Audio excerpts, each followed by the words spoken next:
नमस्कार दोस्तों। आगमन सोसाइटी में एआरडब्ल्यूए का इलेक्शन हुए अभी 2 साल भी नहीं पूरे हुए हैं कि ये एक और इलेक्शन कल यानी कि 5 जनवरी को होना निश्चित हो गया है। कल 5 जनवरी को आगमन सोसाइटी में वाइस प्रेसिडेंट यानी उप प्रधान का इलेक्शन होना है। वो इसलिए क्योंकि यहाँ 2 साल पहले जो इलेक्शन हुआ था उसमें प्रेसिडेंट, वाइस प्रेसिडेंट, सेक्रेटरी जो जितने भी पद होते हैं सभी भरे गए, लेकिन किसी कारणवश उप प्रधान बीच में ही अपना रिजिग्नेशन दे देते हैं, इस्तीफा दे देते हैं और अपने उप प्रधान का पद त्याग देते हैं, छोड़ देते हैं। करीब 8 महीने बीतने के बाद आरडब्ल्यूए को लगा कि अब फिर से उप प्रधान बनाना चाहिए, उनका चुनाव होना चाहिए सोसाइटी के अंदर। आखिर ऐसी कौन सी मजबूरी रही है कि आगमन में उप प्रधान का चुनाव करवाना पड़ रहा है, जबकि अभी आने वाले 2 महीने में ही पूरी सोसाइटी में एआरडब्ल्यूए के इलेक्शन होने हैं। क्योंकि ये जो एआरडब्ल्यूए है इसका चुनाव केवल 2 साल के लिए ही हुआ है। आने वाले मार्च में फिर से इलेक्शन होना है। ये उप प्रधान का चुनाव केवल महज 2 महीने के लिए, 2 महीने भी नहीं बल्कि 1-1.5 महीने के लिए हो रहा है। 1-1.5 महीने में ये जो भी उप प्रधान बनेंगे वो ऐसा क्या कर देंगे सोसाइटी के लिए, या उनके बिना ऐसा कौन सा काम रुका हुआ है, ये तो खैर यहाँ के जो प्रधान है वो बताएंगे या फिर जनता भली भांति जान सकती है। अगर हम बात करें उप प्रधान की, यहाँ जो पिछले 2 साल पहले इलेक्शन हुआ था उसमें श्री सुरेश कुमार गोयल जी उप प्रधान चुने गए थे, काफी वोटों से वो जीते थे। उनका जो कार्यकाल रहा, करीब 1 साल का कार्यकाल रहा उनका, वो उसमें कई सारी चीजें रही, कुछ निगेटिव भी रहा, कुछ पॉजिटिव भी रहा, तो इसकी चर्चा हम बाद में करेंगे। फिलहाल इस चुनाव की बात कर लेते हैं। कल इलेक्शन होना है, कल उम्मीदवारों की चर्चा और ओपिनियन पोल तो नहीं कहेंगे, लेकिन क्या हो सकता है इसमें वो हमारा जो एनालिसिस है वो हम आपको बताएंगे। वही लोग आप लोग हैं इस वीडियो को देखेंगे, कमेंट करिएगा, कोई निगेटिव कमेंट नहीं, ये मेरा अपना ओपिनियन है जहां तक मुझे नॉलेज है, क्योंकि सबकी नॉलेज अलग अलग हो सकती है, सबका अपना अपना नजरिया है। यहां पर अब फिर से उप प्रधान के लिए सुरेश कुमार गोयल जी उम्मीदवार हैं और दूसरे उम्मीदवार हैं गौरव जी। सुरेश गोयल जी ऑलरेडी उप प्रधान रह चुके हैं, बीच में उनको रिजाइन देना पड़ा, उनके ऊपर कुछ आरोप लगे हैं। उन्होंने जैसा कि बताया, कई बार उन्होंने लाइव दिए अपने इंटरव्यू में बताया कि उनसे जबरदस्ती का रिजाइन लिया गया, कुछ एलिगेशन लगाकर। अब वो एलिगेशन सच्चे थे झूठे थे वो यहाँ की जनता तय करती है, या फिर जिसने लगाया जो भी सच्चाई निकलकर सामने आई। गोयल जी के टाइम पे जब पिछले 1 साल के आसपास, जब वो 10 महीने के आसपास प्रधान रहे, शुरुआत के 3-4 महीने बहुत ही जबरदस्त रहे हैं, बहुत ही बेहतरीन रहे हैं, और उनके उप प्रधान बनने पर उन्होंने जो काम किए हैं, जो फैसले लिए हैं वो भी जबरदस्त रहे हैं। कुछ ऐसे काम हैं जो कि उन्होंने किए हैं और ये इसका श्रेय उनको जाता है। जैसे कि सोसाइटी में कुत्तों का आतंक था, बहुत जबरदस्त आतंक था, जिससे कि सभी लोग प्रभावित थे और कहीं ना कहीं सब परेशान थे, त्रस्त थे। गोयल जी की पहल से सभी ने मिलकर उन कुत्तों को बाहर किया, खासकर सोसाइटी के गार्ड, सिक्योरिटी ने मिलकर, और सभी के सहयोग से लगभग आज की डेट में यहां कह सकते हैं कि डॉग फ्री सोसाइटी है आगमन। दूसरा काम उन्होंने किया जो मंदिर निर्माण में आगे आगे रहे हैं। गोयल जी का सबसे बड़ी बात है, गोयल जी एक नीडर होके बात कर सकते हैं, बोलते हैं। गोयल जी में कि लालच नहीं है किसी भी चीज में, ये इनकी अच्छी बात है। जहां तक मैं एक पॉजिटिव बात कर रहा हूं, निगेटिव भी बताऊंगा आपको, लेकिन यही है ना कि पॉजिटिव तो सबको पसंद आता है, लेकिन निगेटिव में फिर शायद गोयल जी खुद भी फोन करने लग जाए, आपने ये क्या बोल दिया, वो क्या बोल दिया। पॉजिटिव यही है, गोयल जी हर किसी के साथ खड़े रहते हैं, काम आते हैं। आप कभी भी उनको आधी रात बोल दो कहीं यहां चलना है, इस काम के लिए चलना है, हमेशा वो काम आएंगे आपके। गोयल जी कहीं सोसाइटी में कुछ भी दुखद घटनाएं हुई हैं आज तक, हमने ये देखा है गोयल जी वहां उपस्थित रहे हैं, कई सारे कामों में बढ़ चढ़कर हिस्सा लेते हैं। लेकिन अगर हम उनके निगेटिव उसकी बात करें, जो उनका कुछ निगेटिव इंपैक्ट पड़ा है इन सब चीजों में, वो ये है कि गोयल जी किसी भी बात को अपने अंदर नहीं रखते हैं। आप अगर उनसे पर्सनली कुछ ऐसे चीजें शेयर करोगे तो कहीं ना कहीं गोयल जी जिसके बारे में आप शेयर कर रहे हो उसको बता देंगे या पब्लिक कर देंगे। ये चीजें गोयल जी के अंदर है। दूसरा, अग्रेसिव हो जाते हैं, बहुत जल्दी उनको गुस्सा आता है। अगर उनके गोयल जी के विरोध में या जरा भी उनके ऊपर उंगली उठाओ तो उनको गुस्सा बहुत जल्दी आता है, फिर वो जो सभ्यता संस्कृति वो वहां पर छोड़ देते हैं। ये इनका सबसे माइनस पॉइंट है गोयल जी का, बाकी प्लस ही प्लस है। यहां बात ये आती है कि जब आपने इन 10 महीनों में, 1 साल में वो उप प्रधान का पद छोड़ दिया, दोबारा अब फिर से जब चुनाव हो रहा है, पहले गोयल जी ने विरोध किया, चुनाव नहीं होने दिया, चुनाव अभी कुछ दिन पहले होना था, उसको उन्होंने स्टे लगवा दिया, नहीं होने दिया, ठीक है। लेकिन अब फिर से चुनाव करवाया जाने लगा, तो गोयल जी ने फिर भी विरोध किया काफी, लेकिन जब लगा कि अब सफल नहीं होंगे तो ये खुद ही उम्मीदवार बन गए। यहां पर एक और शक था कि उनका जो नॉमिनेशन है वो रिजेक्ट कर दिया जाएगा, लेकिन ऐसा नहीं हुआ, और अच्छा ही हुआ कि नॉमिनेशन रिजेक्ट नहीं हुआ, क्योंकि इससे सीधे सीधे उंगली उठती यहाँ के जो प्रेसिडेंट, यहाँ के जो प्रधान हैं उनके ऊपर। गोयल जी ने शुरुआत के 4-6 महीने बहुत अच्छा मिलजुल कर काम किया, आगे आगे रहे हैं। यहाँ के, मेरी पर्सनली तौर पर यहाँ के जो प्रधान हैं अंकित त्यागी जी, उनसे भी बात हुई, वो भी यही कह रहे थे, हमने भी देखा कि वो आगे ही रखते थे, गोयल जी को रिस्पेक्ट देते थे, काफी मिलजुल कर अच्छा बढ़िया काम चल रहा था। बीच में ऐसा क्या हुआ ये तो खुद गोयल जी कभी बताएंगे अपने इंटरव्यू में, या जो भी वो बताएंगे। खैर, इन चीजों का खुलासा नहीं हुआ। चलिए दूसरे कैंडिडेट की बात कर लेते हैं। दूसरे कैंडिडेट हैं गौरव जी, जो कि लाइमलाइट में नहीं है। आगमन सोसाइटी में बहुत कम लोग होंगे जो उनको मतलब नाम से जानते होंगे, बाय फेस तो शायद जानते हों, लेकिन क्योंकि त्यागी जी के साथ कई बार देखे जा चुके हैं। गौरव जी बहुत ही शांत प्रिय, बहुत ही अच्छे स्वभाव के हैं।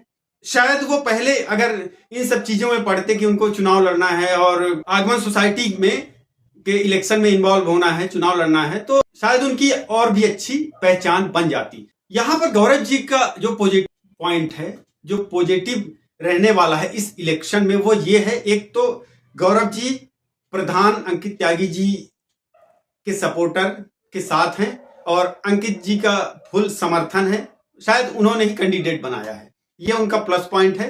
क्योंकि यहाँ जो प्रधान अंकित त्यागी जी, कई बहुत सारे ऐसे लोग हैं जो कि शायद उनके कहने से वोट उनके तरफ मूव करेगा। दूसरा उनका जो प्लस पॉइंट है, गौरव जी की वाइफ एक्टिव रहती हैं, कई सारे कार्यक्रमों में वो देखी गई, उनकी जान पहचान गौरव जी से ज्यादा है, ये प्लस पॉइंट हो सकता है। उनकी छवि काफी अच्छी छवि, भले नहीं जानते हैं लोग, लेकिन शांत प्रिय, बहुत अच्छी छवि है, ये प्लस पॉइंट रहेगा। फिर उन्होंने एक जो अपने पंपलेट्स वगैरह छपवाए, बैनर लगवाए हैं, जो उनका चुनाव का घोषणा पत्र है, उसमें उन्होंने एक चीज बहुत अच्छी लिखी है कि महिलाओं का सम्मान। हाँ, अगर हम इनके माइनस पॉइंट की बात करते हैं इस इलेक्शन में, तो गौरव जी के माइनस पॉइंट ज्यादा हैं, क्योंकि उनकी सोसाइटी में उन्होंने कुछ ऐसा काम किया नहीं है जिसके बलबूते पर उनको लोग वोट कर सके। अगर कोई वोट करता है तो वो सिर्फ और सिर्फ अंकित त्यागी, यहाँ के प्रधान की वजह से वोट करेगा। दूसरा, उनकी जान पहचान नहीं है, लोग जब उनको नहीं जान रहे हैं तो यहाँ पर उनका थोड़ा सा माइनस पॉइंट आ जाता है। ऐसा नहीं है कि यहाँ जैसे प्रधान है तो सभी लोग, मतलब 100% लोग उनसे खुश हैं। जो उनसे खुश नहीं है, नाखुश हैं, वो लोग शायद प्रधान की वजह से उनको वोट नहीं करेंगे, ये इनके माइनस पॉइंट है। अब आप ये देखिए कि क्या उप प्रधान का चुनाव कराना जरूरी था, तो यहां पर आप लोग कमेंट करिएगा कि जरूरी था कि नहीं। चलिए, अगर जरूरी था, उप प्रधान ऐसा क्या काम कर लेगा कि जिसकी वजह से इस सोसाइटी का डेवलपमेंट रुका हुआ था। कहीं भी आप देखेंगे ना, चाहे किसी भी स्टेट में उप मुख्यमंत्री बनाए जाते हैं, उनका सिर्फ और सिर्फ नाम रहता है, सारा का सारा काम जो है वो मुख्यमंत्री ही करता है। जब मुख्यमंत्री उपस्थित नहीं होते हैं, या वो देश में नहीं रहते हैं, कहीं जाते हैं, बाहर जाते हैं, विदेश जाते हैं, या फिर अस्वस्थ हैं वो, उस समय उप मुख्यमंत्री या किसी भी उप का काम होता है, वहां पर वो काम आते हैं। वैसे भी सोसाइटी में या किसी भी छोटी से एरिया में जितने भी, चाहे वो आप ले लीजिए टावर मैनेजर हो, सेक्रेटरी, कोई भी हो, किसी का ऐसा कुछ नहीं है कि किसी के बिना काम रुक रहा, क्योंकि यहां सर्वे सर्वा है प्रधान।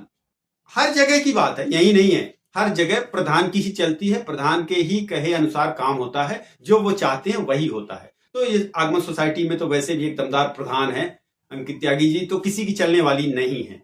एक छोटा सा ओपिनियन पोल दे रहे हैं आपको कि क्या हो सकता है कल, मेरे नजरिए से। यहां पर सुरेश गोयल जी और गौरव जी दो हैं कैंडिडेट। अब आप ये देखिए, यहां पर गोयल जी के समर्थन में अब वो लोग हैं जो पिछली बार का इलेक्शन लड़ चुके हैं बकौल प्रधान के लिए। वो उनको फुल्ली समर्थन दे रहे हैं। तो ये माना जा रहा है कि टावर 1, टावर 2, टावर नंबर 1 और टावर नंबर 2 का मोस्टली वोट, जो मैक्सिमम वोट गोयल जी की तरफ जा रहा है। टावर नंबर 10, टावर नंबर 11 और 12 मोस्टली वोट गोयल जी की तरफ जा रहा है। अब इसमें से अपवाद के तौर पर नहीं कह सकता मैं कि भाई इसने नहीं दिया, वो आप कमेंट करने लगो कि नहीं जी मैं तो इसको इनको नहीं दूंगा उसको दूंगा, तो भाई अपवाद के तौर पर, लेकिन मोस्टली जहां तक मेरा आंकलन है। अच्छा, यहां मैं आपको बता दूं, यहां जो इतनी बड़ी सोसाइटी में केवल और केवल मात्र 800 से 900 वोटर ही एलिजिबल हैं वोट करने के। केवल 800 साढ़े 800 वोट ही कास्ट हो पाएंगे कल, इतने ही लोग। और उनमें से जो एलिजिबल भी हैं 800 से 900 लोग, उनमें से भी मेरा अनुमान है कि यहां पर 600 वोट पड़ेंगे, टोटल 600 वोट। जिसने भी 400 के आसपास वोट प्राप्त कर लिया वो यहां कल उप प्रधान बनेगा, विजयी होगा। अब आते हैं वापस फिर से, तो टावर नंबर 1, 2, 10, 11, 12 ये गोयल जी की तरफ है। इनका जो मत है वो गोयल जी की तरफ जा रहा है। वहीं अगर हम बात करें टावर नंबर 5, 6, 7, 8, 9, ये इसके जो मोस्टली वोट हैं, मैं ये तो नहीं कहूंगा कि 99% 90%, लेकिन इसके भी 60 का जो रेशियो है वो जा रहा है गौरव जी की तरफ। और यहां पर जो प्रधान का इंपैक्ट है वो काफी ज्यादा पड़ रहा है। और आपको ये भी क्लियर कर दूं कि सभी टावर से 60, 70, 50 ऐसे करके वोटर्स एलिजिबल है, लोग ही मतलब वोट कर पाएंगे। लेकिन टावर 8, 9, 10 इनमें ज्यादा वोटर्स हैं। तो ये जो टावर हैं इनमें से ज्यादातर वोट जाएंगे गौरव जी की तरफ। बच रहा है 3 और 4 नंबर टावर। इन दोनों में जिसने भी 3 और 4 नंबर टावर को साध लिया है, जिसको भी ज्यादातर वोट 3 और 4 के देंगे, वो विजयी होगा। अब सोसाइटी में जो एलिजिबल वोटर्स हैं उनमें भी कई ऐसे लोग हैं जो इसका बाइकआउट कर रहे हैं। वो कह रहे हैं कि हम वोट नहीं करेंगे, किसी को भी नहीं करेंगे, वो इलेक्शन के पक्ष में ही नहीं है। नेतृत्व करने की क्षमता भी है जिनके अंदर, वो भी यही, उनका भी यही कहना है कि हम इसमें इन्वॉल्व नहीं होंगे, वोट ही नहीं करेंगे। तो अब देखने वाली बात है कि कहीं ऐसा तो नहीं कि भाई जिस कैंडिडेट के वो समर्थक हैं वही वोट नहीं कर रहे हैं। अगर ज्यादा संख्या उनकी हुई तो भले ही लग रहा हो कि जी हम जीत जाएंगे, अगर आपके वोटर आपके पक्ष में वोट नहीं कर रहे हैं, भले ही आपके साथ हैं, आपको समर्थन दे रहे हैं, तो आप फिर चुनाव निकालना मुश्किल हो जाएगा। कुछ ऐसे भी हैं जो लेजी टाइप के लोग हैं जो कहते हैं क्या मतलब 2 महीने के लिए क्या वोट करना है, इससे क्या होने वाला है, उप प्रधान क्या बनाना, क्या चुना, इस तरीके की सोच है लोगों की। ऐसे लोग भी वोट नहीं करेंगे।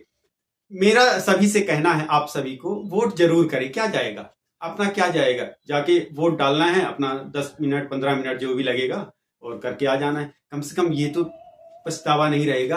हो सकता है आप किसी इन दोनों कैंडिडेट में से किसी को चाहते हो कि चलो ठीक है ये बन जाए, तो कहीं ऐसा ना हो कि आप जिसको चाहते हैं वो हार जाए और पता चला कि 10, 20, 50 वोट से हार गया। तो वोट जरूर करें। वैसे यहां पर प्रधान जी ने एक और दिमाग लगाया है कि जो एलिजिबिलिटी का क्राइटेरिया बनाया है ना, जिसने भी मेंटेनेंस चार्ज नहीं दिया, जिसका भी अपकीपिंग जो भी पेंडिंग है, उसको अधिकार ही नहीं है वोट करने का। तो इस वजह से कई सारे लोगों ने अपना क्लियर भी किया है, ऐसा नहीं है 30 तारीख तक जिन्होंने क्लियर किया है। अब ये पता नहीं है कि उनको वोट देने दिया जाएगा या नहीं, लिस्ट में तो उनका नाम जैसे नहीं है। कई ऐसे लोग हैं जो कि उनका कहना है कि जी हमने ये क्लियर कर दिया है, अब हमारा अभी भी लिस्ट में नाम नहीं है, तो क्या वहां पर हम वोट कर सकते हैं कि नहीं, ये देखने वाली बात है, कल पता चल जाएगा। गोयल जी अगर ये चुनाव हारते हैं तो उनको लगेगा कि बेकार में लड़ा, 2 महीने उनको वेट करना चाहिए था, लोगों से एक बार रायशुमारी ले लेनी थी, सिंपैथी भी मिलती कि क्या मुझे फिर से चुनाव में जाना चाहिए, क्या मुझे चुनाव लड़ना चाहिए। और अब फिर लड़ना ही था तो प्रधान ही का लड़ते ना सीधे सीधे। अब फैक्टर तो वहां अभी भी वही रहेगा, अगर आप जीतते भी हैं तो आपके बीच की दूरी वही रहेगी। और जब तक संवाद ना हो टीम में आपस में, तो फिर काम कहां से होगा, डेवलपमेंट, कोई भी विकास कार्य। अगर गौरव जी हारते हैं ना, उन पे ज्यादा फर्क नहीं पड़ेगा। अगर वो हारते हैं तो फर्क थोड़ा बहुत पड़ेगा, तो प्रधान अंकित त्यागी जी के ऊपर, क्योंकि ये उनके सुझाए हुए, उनके खड़े किए हुए कैंडिडेट हैं। खुले तौर पर मैं यहां पर किसी का सपोर्ट नहीं कर रहा हूं ऑन कैमरा, और जिसको वोट करना, हालांकि वोट भी हमारे यहाँ ज्यादातर वोट यहाँ महिलाओं का है, तो जो लोग महिलाओं को प्रभावित करेंगे वो शायद यहाँ जीत जाएं। वोट है, आप सभी लोग वोट करिए, है ना, कोई बाइकआउट करने की जरूरत नहीं है। ठीक है, फिर मिलते हैं कल, तब तक के लिए नमस्कार।